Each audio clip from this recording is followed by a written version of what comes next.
Montreal, my city, 8:12 in the morning. We have radio, TV, royalty. He's an artist, animator, director, producer, documentary filmmaker. He's director of corporate development. He's done everything. He's been a VJ.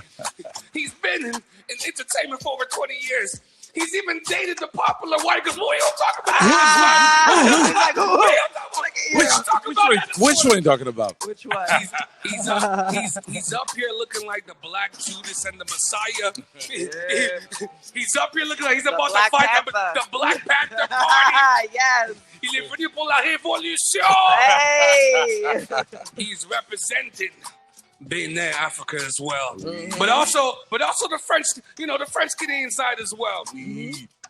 I put him up there with the likes of Giggly Shaw. I put him up there. See, looking at me, he knows Giggly Shaw. Yeah. I put him up there with the likes of Anthony Kavanagh. We'd like to bring to the show. We big time now. Radio Canada, holla. I can speak a little French. You know what I mean? On habite au Québec, ici, c'est le Québec. I'd like to bring to over 20 years in the game of entertainment. You have been a great look for black guys everywhere.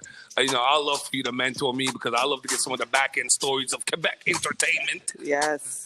There's never been a guy like you before. I'd like to welcome to the show, Mr. Philippe Fehmiu. How you doing, Welcome. King? Yeah, I want to come here every morning. I want to change my life from now on. I like this too much. Well, listen, I was deep diving on you a little bit last night, and I gotta talk about this. You were an actor in Jasmine. So for those that know, Jasmine was that show came out in '96. Yeah. You weren't born. You weren't born yet. Yes, of course. How old do you think I am, bro? Definitely born. 23 and a half. Yo, I am 36. Oh, you act like 23 and a half. Well, you see the gray hair? I'm soon gone, Philippe. You're not even real gray hair. Exactly. It's for your cred. It's just for Wheezy. Let me tell you, we try to get all the sponsorship. Yo, you have done everything, man. I don't even know where to start, man. But let's open up here. You're on Jasmine, which is probably on the English side, they don't talk about it enough. But that was like the first really controversial French show because the lead actress, I think it was Linda Malo. Yeah, Linda Malo. Mixed. She was mixed. Yeah. She's a lead actress. It was the first time in TV, huh? Yeah. First time on TV. It was a great show because I only had 4 channels till grade 9. You know what I mean? I come from the struggle, Philip. I don't know. But I heard that you come from a town where you were like the only mixed kid there for like a long time. Yeah, for a long, till I would say till like the mid-90s. So when did you discover hip hop? Because you were a VJ music producer sometime. We'll get into all that. But when did I discover hip hop? When I was traveling in New York, I would say. When I was trying to be a radio host, I would go to New York City to listen to the radio stations and stuff. And I was it was at the end of the 80s, so I was less than 20. Must have been something like 17, 18. And then I heard these radio stations like it was a new planet, so to speak. The Clash. Imagine back then, the Clash, de la musique qui jouait, c'est Beau Dommage et des trucs comme ça ici, Paul Piché, puis Richard Seguin. No, my dad loves Richard Seguin. And then you go down, I remember we used to drive, then you go down, then you approach New York City, and then you hear the stations. Yeah, exactly. And that from top of the Empire State Building. It's like Kiss 1 FM. Yeah. And then you hear all these bangers that you never heard before. Because music wasn't traveling like today. Yeah. So yes, and then and then 2 years after, I was at Music Plus, and then it was some kind of other people like me who had been in contact with hip hop. So we were trying to convince our boss and stuff like that perhaps we should go forward. For all my English listeners, for all my hood dudes listening, for all the guys in jail, for some reason really big in jail. Yeah. Well, shout out to my guys laying on their back. Do you know how pivotal at the time, like when you were at Music Place, being a mixed race person, but to me, you're black. Yeah. If you have 1% of black, you're black. You're black. Yeah. Being a black person. Think about it this way, and I had like this thought last night. You were a black man on the only music platform for a whole province. Yeah. Mm-hmm. At the time, did you realize the impact that this was like? You paved the way for like a Malik Shaheed, who paved the way for a Weezy Moon Chasing.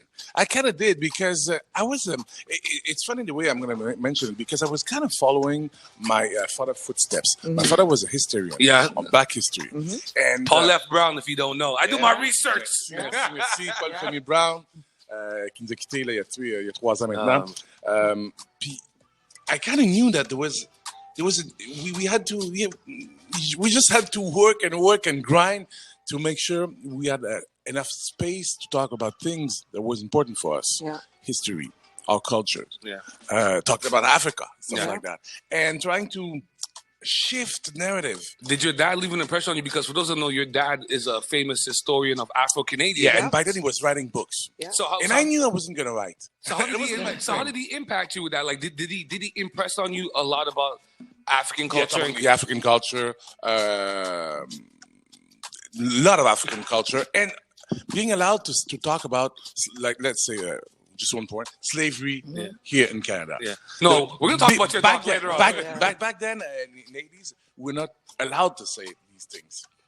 And for me, I knew that I wanted to have a space in the landscape media just to be able to talk about these things. No, that's dope, man. You know, he had that presence. Like, okay. Oh, yeah. So you always knew you wanted to be the face and talk about these. Yes, and be in the media landscape to be able to talk about that. Beautiful. I love the hat too. I'm jealous. I can't wear it like seriously, that. I was 5, 6, 7 years old, and I knew I wanted to do that. You see, Philippe, the first time I met you was when we did Créas together pour yes. la santé mentale. Oui, tout à fait, photo shoot. C'est I ça. remember we spent a whole day together. And we did. We had a lot of fun, actually. Yeah, you did. Yeah, but hold on. Why you guys saying it like that to each other? What's We going on? spent You the like whole day together.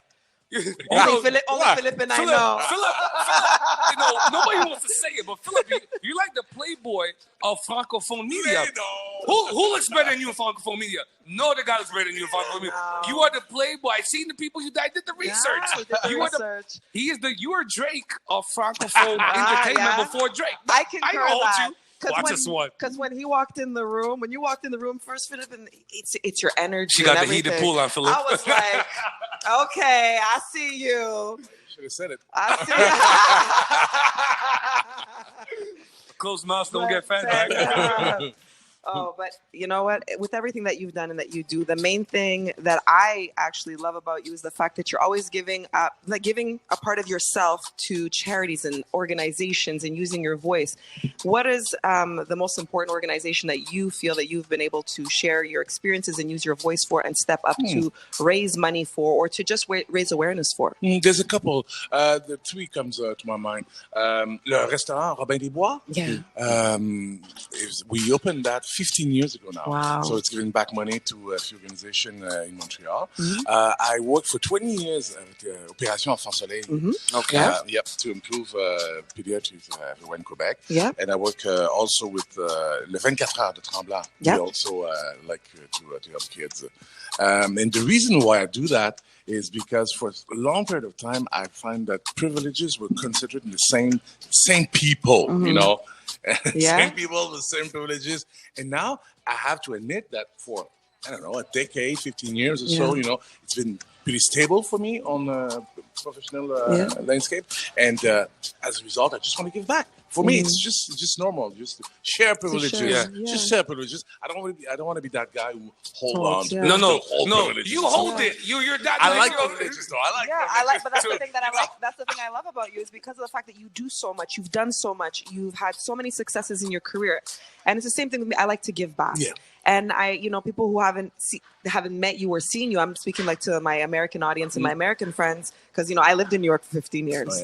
So you are somebody that you're not arrogant, you're very humble, and that's what I loved about you the first time I met you. You have a larger than life personality, but with so much humility and being so humble, kind, and warm. Because of my mom. You see, It's because of my mom.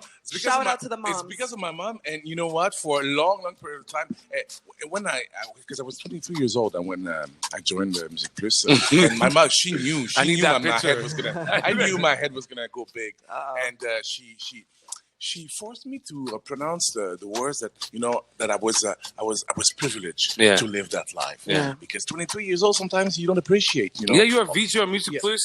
I'm traveling everywhere and stuff like that. And but hold on. Listen, I forgot to put this in the intro. What? You have LDS, Météo Média, Music Plus, Canal Z. That was prior to Music Plus. Yeah, Évasion, Canal V. I love to do a show on Canal V. I know all my black guys are like, Canal V. I want to do a show on Canal V. Radio Canada, TQS, TVA. Yeah, TVA will love me. I feel like sometimes TVA is like our French version of Fox News. But that's neither here nor there. CKMF, C'est quoi, CGMS. You've been on everything, man. Yeah. I know we don't have enough time here. You're not going to have to do a 1 hour sit down to get all the stories. Oh, hell yeah. But give me one story of the pushback. There's not a lot of guys that look like us in entertainment. That's right. There's not a lot of guys that look like us at the time that you were doing it. Hip-hop wasn't the number genre of music back in the, let's say, early 90s when you really started to get your feet into it. How much pushback did you get from whites? They've never seen a guy like you before. I know they're like, okay, peut-être Philippe il est correct, il est un peu light, il est pas comme les autres de RDT. But you are black. You know, your dad was a historian about African culture, right? So how much pushback did they give you? How much of that Black Pantherism in you did you have to suppress to move yourself along? Wow. We're gonna need 2 hours. No, we're gonna need. Look at the camera. Tell Louise from CKT we need a 4 hour show. We need a 4 hour show. We live on YouTube. We live on Twitch. But like I know this. I kind of realized not too long ago. I kind of realized that during my period when I was in the 20s, back in the 90s, in order to stay in the media landscape, I had to be soft. No, talk about it, Philippe. I had to be soft. It's funny because soft, like saying, I remember there's an interview that I saw not too long ago when I was at the Tout le monde en parle.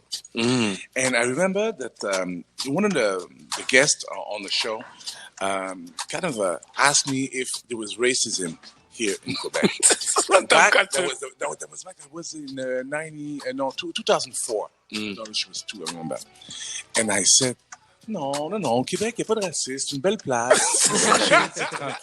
You lied, Philippe.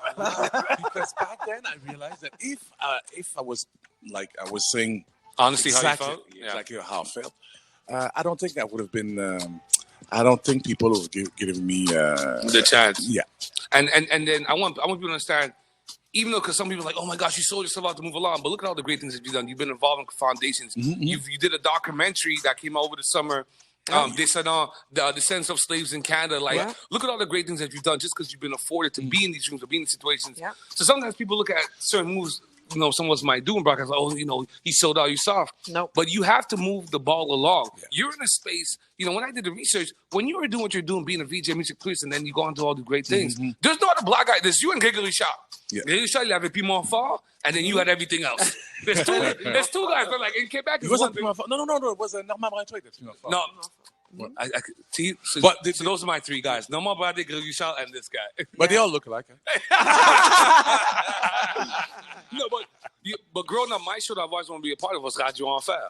And that's what gave you. See, look at your face. Who was it? Remember, he used to come on after Watatata? Wait a minute. No, I wasn't watching that. I was too old for that.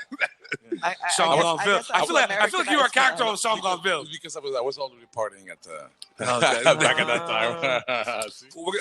Sorry. We're going to play a game with you, but before we get into all that, I want to ask you a question about culture, right? Yep. So, we're all riveting off this Kanye West thing. And I ain't going to ask you your opinion on it because I know. Your mom going to call. No, well, well, let me pay the bills first. You have a show on Radio Canada called Via Fehmiu. What's dope about it that you go from jazz to world music. Love it's it. a really dope show. Yep. You're really smart. So Radio Canada, they have you on the cover. So they love you over there with the fuchsia blue and all of that. But let's talk about culture. I want to ask you, if someone is a direct contributor to culture, i.e. a radio host, a personality, a DJ, an activist, right? And you directly contribute to culture, right? Do you feel like that person has a certain responsibility to culture? Because that's how some people's argument for Kanye is, right? Like he has access to certain rooms that most blacks don't have access to. So they're looking at Kanye as the barometer for black culture and black essence when he's a little bit off his meds. Like, don't go to the guy with the meds. No, don't. No. But especially in Quebec, we see a lot of people, especially a lot of black people, get titles like, they're community leaders, they represent this culture, but they don't really represent the culture. So for you, being someone that t'as franchi beaucoup de portes, you overcame a lot of obstacles, you broke a lot of doors to make it possible for a guy like me, do you feel that when you're in a position of representing culture, does that give you an extra sense like, hey, listen, it's important what I'm doing. I got to be conscious of what I'm doing. I'm not just doing it for self. For sure. I feel a responsibility. And again, it's like, for me, the whole idea is just sharing privileges. This is the reason why I'm available for everybody. I just try to be looking like the Black Panther. He's a black Judas and the Messiah. At 7:30 this morning in the subway, I think I scared some people. Black Panther with some white dudes looking at me. What is the revolution this morning? It's happening. Oh man! Yeah, it's all about sharing privileges and making sure everybody has access to the things I do have access to. Before we play a game, I just want you to plug one time. Which is for me, power of media. Yes, Yeah, 100%. No, listen, I need a 2 hour sit down with you because it's bad We're gonna stories. do it. You've been in the game over 20 years. But let people know about the documentary Descendants of Slaves in Canada. What that's all about. I want people to really take that in because I think on the English side they didn't catch that. Cause I'm like, I saw it. I'm like, oh, he did a whole real thing. Cause a lot of people based, educational systemic racism. Yeah. People act as if we just came over in boats. Like black people have been very integral to the history of Canadian culture and civilization. Very, very integral. So you guys did a that was a pretty privilege to travel everywhere in Canada, the whole provinces, for 34 days. Wow. Just going out and to meet people who have stories to tell. The reason why it was important for me to do that because I met some old people, 95, 96-year-old people who actually were descendants of slaves. It was like their fathers were into slavery down in the States, and they were able to come here in Canada and just to make a life. And it was important for me to hear their stories that we put in that documentary, and just to make sure, it was just shifting the narrative, and making sure also there was some pride around these stories who people they overcame. Yeah, no, I think it's dope too because a lot of people would have been in your position and say, "Listen, I'm a good-looking guy. I've been broadcasting for 20 years. I'm dating all these people like Penelope McQuaid and all these beautiful girls." Philippe. You like the Michael Jackson recording? Like they're legends. No, I'm not like the Michael Jackson. No, don't behave that way. No. Philippe is like, no, on dit pas ça ici sur la radio. We're not doing that. No, exactly. but you were the guy, and you could have just stayed with your popularity and say, "Listen, I'm just gonna cool." But you had this sense, you know what? I'm actually gonna do impactful thing and meaningful thing for my culture, and I want to commend you for that. Because a lot of people didn't have to do that. But now we'll play some games. So now we're gonna get into your business. You out here looking like the Black Panther. Let's go. Well, we're gonna do this or that because I'm really interested. So I'll start easy. Logic or emotion? Which one? Emotion. Why emotion? Because it's easier for me. Because it's natural. Because emotions don't lie. Look at that. Skill or popularity? Skills. Yeah. Why is that? Because there's too many people who are popular without skills. Yeah. It's funny because when I was on the show and I answered that question, I was like, because skill gives popularity. If you have enough skills, you will pay the bills. Depends on how you utilize it. Yeah, you see? So it's hero or anti-hero? Hero. Oh, why? Why hero? Because we need heroes. Yes, we do. I love that. We need heroes. I'm gonna steal that sample. Tell Radio Canada, let's play the check on that. So poor and happy or rich and miserable? Wow, poor and happy for sure. Yes. Yes. But it depends. Well, it depends what you mean by poor, but poor like money. Yeah. Yeah. But it can be fun too. Yeah. I remember times that I had no money when I was still happy. That's a long time ago, Philippe. That's a long time ago. Don't be reminiscing from the early 90s. No, it was last Wednesday before the paycheck. What, you didn't get the check from Legault? Legault was giving us incentive checks. No, I don't think I got it. We're not going to get it. It's going to be another 4 years. We're never getting checks it. in the mail. Give it one more, because Versavan. Do you have time to stick around for a rum tasting? For sure. Yeah, for sure. We got Versavan. The Haitian guys are here. We're gonna do things. L'Union fait la force. You know how we do things this morning. Hey. Louise, I need 4 I hours. have a question for this one. Massive success by accident or modest success on purpose? Modest success I like on that. purpose. You see, this is what I mean. Well, I love your questions. See? It's our icebreakers. It's our this or that question. All right, I like that. Philippe Fehmiu. Listen, man. We need 4 hours, so we have to have you on the show again. You are definitely going to go down in the Broadcasting Hall of Fame of Canada and Quebec. Should. You catch a show every day, Monday to Friday, noon to 3 p.m. via Fehmiu. The road only goes through Fehmiu. That's and what if they don't, I'm going to write a letter because you need to be in the Hall of Fame here for radio. Oh, no. Hold on. I need to go to the bathroom first. I released a documentary yesterday. It's on audio. Yeah. It talks about métissage musical. Yeah, you were saying about... Yeah. So it's only 40 minutes. You have to click on that this weekend, okay? Yeah, so it's the first thing that comes up when you search Philippe Fehmiu. DJ Maddie, give me 2 more songs.